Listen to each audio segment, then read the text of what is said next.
Well, hello everyone, and welcome to today's Midweek Minutes. Now, just like a few weeks ago, I'm coming to you on a beautiful Friday, and we've decided to bring our midweek updates to you on a Friday today for a very significant reason that I'll get to in just a moment. But it is Friday. It's a beautiful day. This is going to be a great weekend of celebration, particularly for our family. A lot going on. We got birthdays. We got our anniversary. Mine and Kathy's tomorrow, 33 years. Happy anniversary, sweetheart. But it's also a weekend of celebration, both at the beginning and at the end.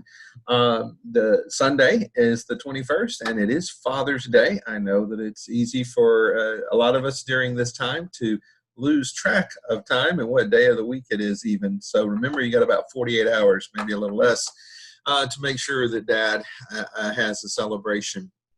If you want to do that. So keep that in mind. Also, today is Friday. It is June 19th. And according to our governor this year, it is official state holiday. It is Juneteenth, day that commemorates the emancipation news reaching the population of Texas on this date in 1865. And so it's a part of our American fabric, a part of our story.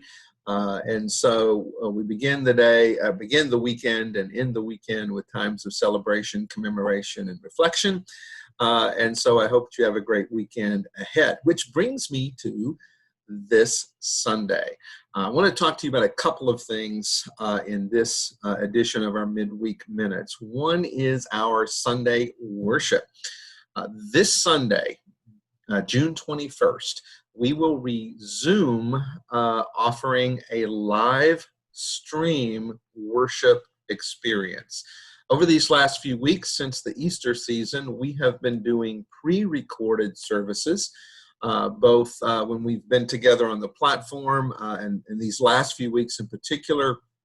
I've done a message, and we've had music, we've had scripture reading from different places and different individuals, and we have put that together kind of in a post-production kind of editing, and then posted that early on Sunday morning.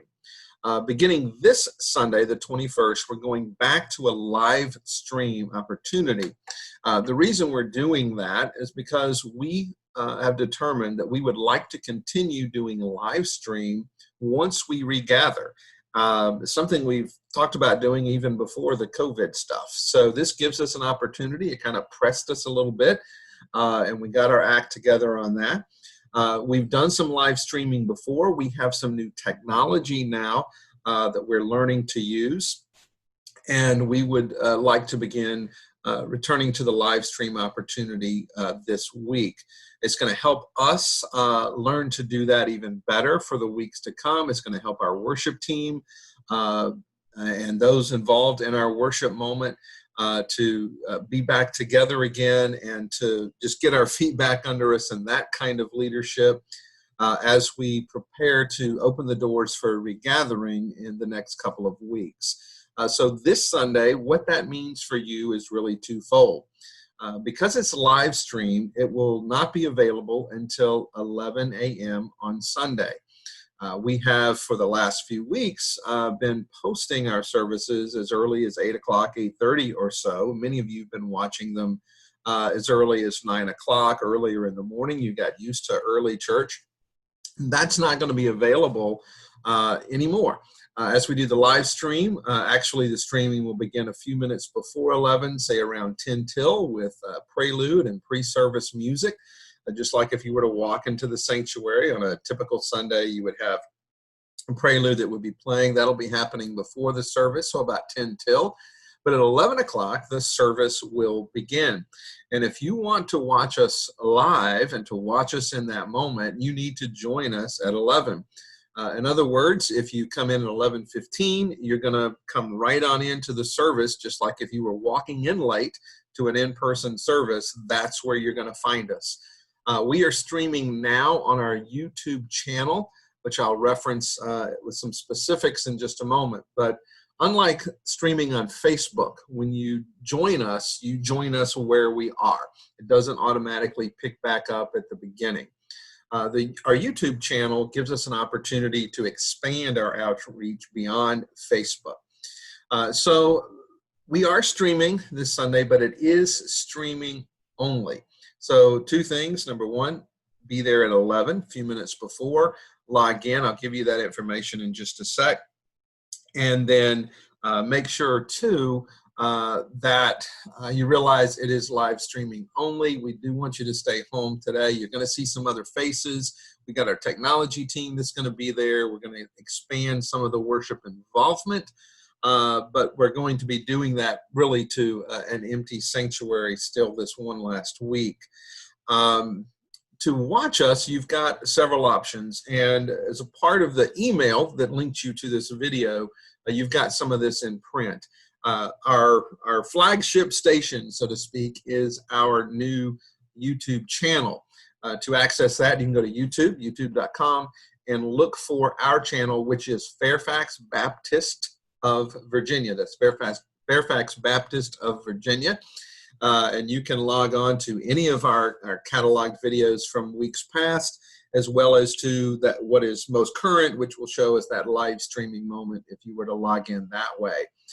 You also can log in through Facebook, but instead of streaming on Facebook, you'll simply find a link, like we've done these last few weeks, to our YouTube channel. But if it's easier for you to find it that way, you can certainly go to Facebook and click that link, and it'll take you to the channel. And as always, maybe the easiest thing to do for many of us is to simply go to our website, fairfaxbaptist.net, click the blue Watch Here button that's located in the center of our homepage, and you will be able to then be linked right into our YouTube channel and join us that way. There is another factor related to this. Again, if you come in late, you're not going to be able to recapture what you missed until the service is over. When the service is over and there is both a beginning and an ending, when it shuts down, then it will be saved almost simultaneously, very quickly, as a saved video. It'll be then reposted to those same opportunities, both our Facebook and our YouTube channel, and then of course our website, where you could then click it and watch it from its very beginning. So if you can't get there till 11:15, 11:30, maybe you just want to wait till noon and then click Watch Here, and you can be taken back to the beginning. So in other words, let's get in the habit of getting back to church on time. Is one way to think about it. And so that's this week, that's the 21st. And I'm going to ask you to be patient both with yourself on your end as well as with us in the sanctuary. We are using new equipment. One of the reasons we've come to you late this week is that we have actually had 2 technical rehearsals. We had the worship team present yesterday. We had a few people watching online, and we had a private stream where we actually did work through parts of the elements of the service. We had another technical couple of things to tweak earlier today, this morning on Friday.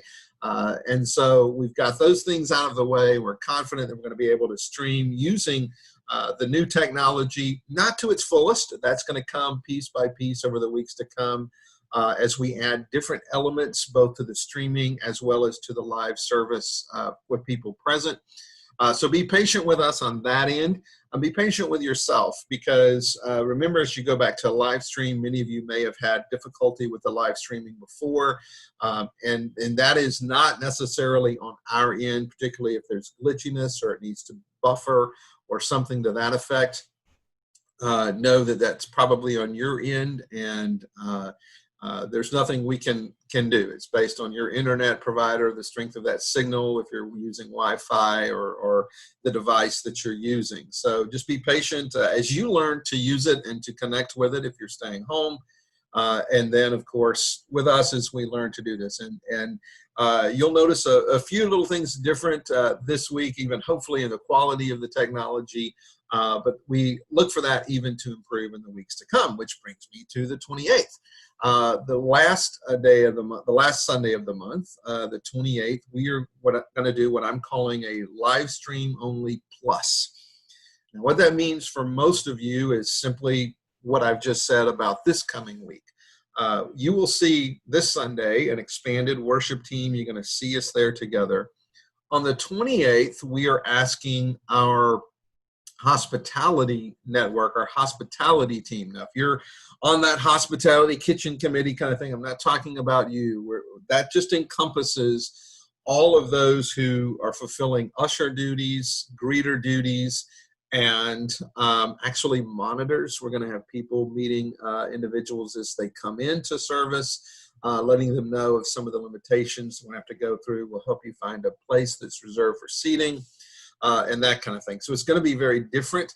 And we want those volunteers to get an opportunity to kind of walk through that on a dry run before we actually throw open the doors to maybe a greater all call if you feel comfortable. So on the 28th, we have a number of folks who are ready to step in. Many of our deacons, we have other individuals that will be helping us kind of in this transition phase of having the social distancing, the masks, the hand sanitizers, all of that.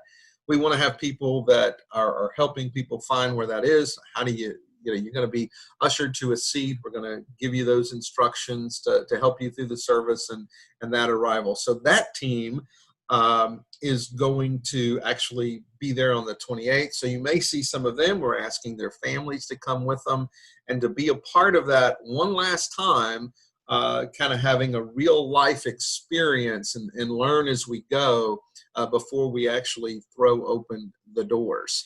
Which brings me to the first Sunday in July, July 5th, looks to be the target date for us opening our doors in a greater way. You're going to receive some specific information shortly before that in video form, as well as in printed form of what that worship moment might look like and what you can expect when you come to the sanctuary for the first time in a while. As a part of that, you're going to hear me say something like this. If you are at an at-risk category, stay home. If you need the elevator for medical purposes, you might want to stay home. If you're certainly experiencing any symptoms, don't even think about coming. In other words, it goes against the grain of everything that's in my heart not to just say, hey, everybody come on back. But that's not the most prudent thing to do. So if you are in a concerned category, we encourage you to remain viewing through the streaming opportunities. And we're going to look at ways to further integrate both those at home and then those who are returning to the sanctuary. But having said that, I'm going to leave that to your discretion and your family's discussion for those of you who might fit that category. Know that we are going to go, especially when you see the video and the things we're going to have to do and things we're not going to be able to do. You're going to recognize that we are going quite a few extra miles to return not only joyfully, but safely. And so you can come with confidence. You'll be asked to wear a mask. We'll do the social distancing. We'll have hand sanitation stations. There are certain limitations both in the worship, what we're able to do and how we're able to participate. That'll be very different. And those are designed to make it a safe and healthy environment during this time. So know that we are doing everything that we can, that we know to do, and that we're learning to do to make it safe. So having said that, I'm going to leave that up to you and to your family. But on the first Sunday of July, we are going to do the live streaming. We will have our greeting team, that hospitality group, fully trained with a little bit of experience under their belt. And then we'll say, okay, we're ready to receive you for worship back in the sanctuary. So you're going to get that information. But I wanted to chart that out for you because these next few weeks are very positive and encouraging steps toward that direction. So this week, back to the live stream, helping us kind of work through the technology and getting our feet under us on the worship team. Next week, expanding that a little bit more to helping navigate the sanctuary and what that's going to look like with people there. We'll have a few there. And then opening the doors at your discretion for in the following week, the first part of July. So keep that in mind in worship and be praying for us and be praying for our church. There are a lot of churches that are waiting till much longer. There are a few churches, not really in our area, very many, that have begun returning in very small numbers. So we're just trying to be prudent. We're trying to be very careful and very deliberate in the way that we return to gathering. The church has not been closed. We've been open. So it's not a reopening, but a regathering. So a lot's going on, and we got a really first positive step this week. Let me take another moment to talk to you, though, about next weekend, the 28th. Not only will we have live streaming worship again, all that I just shared with you, but next week is our business meeting. It is a called business meeting, but one that we set annually for the last Sunday of June. It is a called business meeting in which we will decide as a church 2 items. One, our leadership roster, and that is the list of committees. It's the opportunity we have to add our at-large members to our board. There'll be one new person coming on as one person has been rotating off. Those kinds of things.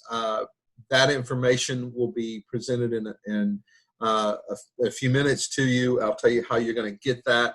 But then we also decide our budget.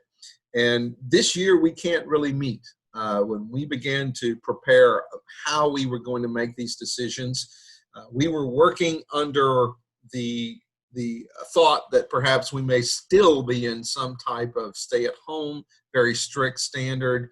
And certainly if we are in that regathering phase, we knew that we would not be in a situation where we would then encourage most of you, many of you who'd be a part of that business time, to stay home, don't come, and leave that to a very small number of people. We want everybody who are church members to be engaged in that, to have an opportunity to help make that decision.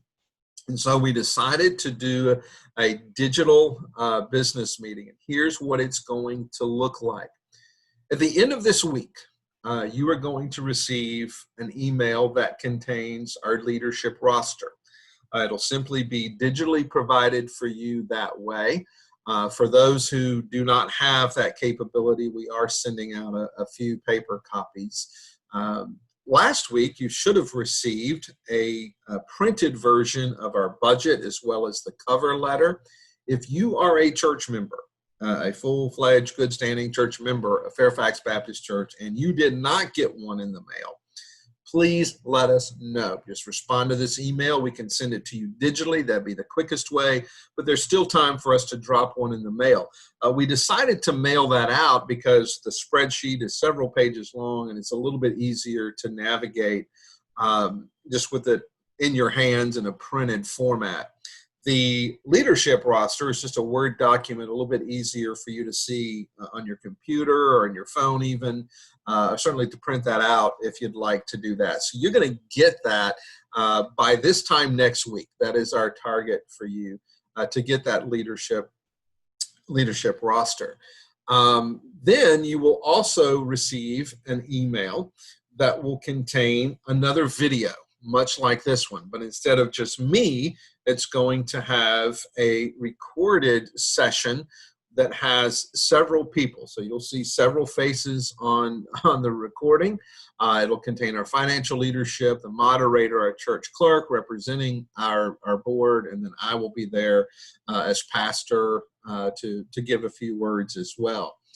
In that recording, we will do 2 things. One, the presentation from our clerk for the leadership roster, simply highlighting the new people coming in. She's not going to read all of that. Again, that'll be in print for you. She'll probably highlight new folks stepping into different places of leadership and service and make that presentation to you. It will then be given as a form of a motion, and then you'll have an opportunity in the coming hours to actually vote, yes, we accept that leadership roster. The same thing will be done with our budget. But one of the things we've done these last few years, if you recall, is that we give you our budget about 2 weeks before. It's the finished product that could be tweaked based on something that is brought up during the 2 weeks. But typically that is the final version of the budget that comes from our finance committee. That's the one that's been presented to the board. We got that into your hands actually a little bit earlier than we normally would had we just simply given it to you last Sunday. So you have that document, and we will answer any of the questions, our financial leadership, or I will, if they're questions that best fit me, will respond to the questions that you've sent in via email or phone call. In that packet that you received, there is contact information for Charlotte McComas, who is the chairperson of our finance committee. You have about a week, I believe, the deadline that we put in there to get those questions to her. Even if it's a small thing, even if it's just about a penny here or there, and you have a question about what something is, somebody else might have that. So we'll just quickly answer that question. If it's a big picture thing, we'll be glad to answer that too. And then that budget will be presented in the form of a motion as we've answered those questions for you to vote on. I want to just highlight, before I tell you about how you're going to vote, about the budget for just a moment, not to get into the weeds, not to preempt some of the things for next week, but we explained to you a couple of things I think that'll help going in. In the letter, I did note that the resources coming in financially do not reflect the arrival of the Montessori School of Oakton into being a facility partner with us. They're in the process of moving in, and that resource will begin seeing that coming in financially in the fall, September 1. And so I shared with you that this is the closest thing to what we might call in a government situation a continuing resolution. It looks almost identical to last year's budget. Even though we do anticipate their arrival, that's happening, and the resource that they bring to us financially in this partnership. As we need to, maybe halfway through the year, mid-year, we will amend our budget, at least on what we would call the receipts end, to reflect that, which will change the outlook of the budget, the bottom line. There's another category, though, didn't mention this in the letter, but I'll mention it now, that has remained static, but don't read into that more than what's intended, and that is our personnel. Our personnel budget, typically this would be the season where any cost of living increases are given, anything like that. That has not happened in the last 2 years, nor is it reflected in this year's budget. Also note that there are 2 vacancies, our worship leadership and our office administrator. We do have a temporary, part-time, kind of an interim office administrator with David. He's doing a good job, and we appreciate what he's doing. And then Becky has continued to take the lead, although just as we were getting some real positive possibilities for some worship potential, all the COVID stuff hit. And not only did it slow us down because we couldn't meet and we didn't know what we were going to be facing, worship, as you will see in the coming weeks, is going to look very different.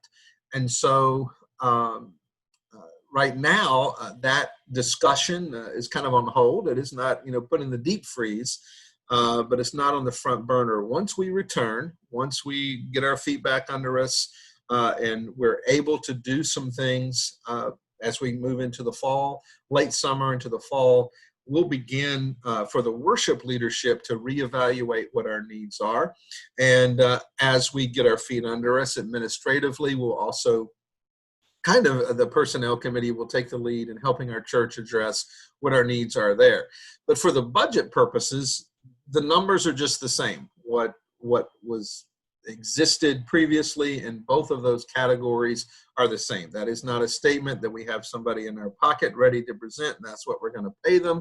It may be less, and if there's ever a need to petition for any more, then that would come before the church. But that just simply is keeping that standard of everything throughout the budget, both in every category, including personnel for those who are present, like me and the rest of our staff, as well as the vacancies. We've just kept those numbers the same. So that is not that is the maximum at this point without any further intervention of the congregation. So we've just kept it the same. So be watching for those emails, and we'll go into greater detail if we need to on some of those concerns, perhaps. Now for the voting, you're going to receive an additional email. And that will be simply an electronic ballot where you will click and you'll have two options or two questions: the leadership roster and the budget. And it'll simply be yes or no. Vote yay or nay, whatever wording we choose to use. And it will be a one-time thing. I believe you'll be able, you sure you want to submit? This is your final decision. Because once you submit it, you can only submit it one time. That keeps somebody from just pushing the button. That's not going to happen in our context. We wouldn't think it would. But once you click send and you're done, that vote then is registered. And that is why we have sent our information both digitally and through the mail for our budget and our leadership roster that's on the way to our church members only, because we are an incorporated entity under the Commonwealth of Virginia, and those who we have to have an even opportunity for voting, and that voting device has to be made available only to those who are eligible to vote. In other words, in our situation, those in full membership of our congregation. So that is not a slight to any of you. And as again, I said, if any of you would like a copy of the budget, many of you support what we do. You attend and attend faithfully, and you give and you serve in some ways. And even some of you are going to be like associate members. We've done that with our leadership teams and so forth. We understand that. So if you would like that information, we can send that to you separately, but we've got to keep that email list. We've got to keep that mailing list consistent for the record for our clerk.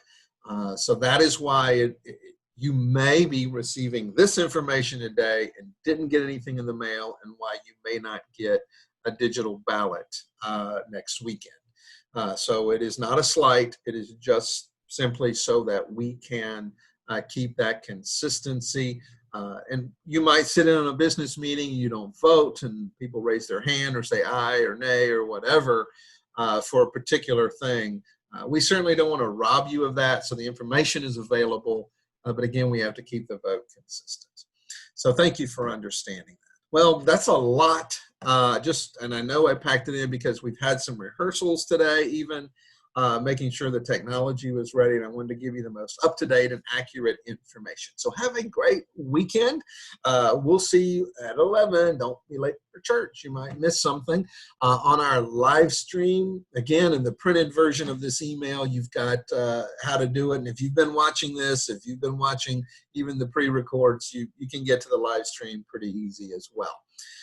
So thank you so much for these extra few minutes. I know, but I wanted to cover a little bit today about Sundays upcoming, and of course our business meeting. So if you do have a question about the budget or so forth, you've just got a few more days to reach out to Charlotte. You have her contact information, and make sure that your question is included, maybe even answered beforehand, but certainly included in that discussion. Thanks so much. Have a great rest of the weekend, and we'll get to see you on Sunday. Thanks so much. Bye-bye.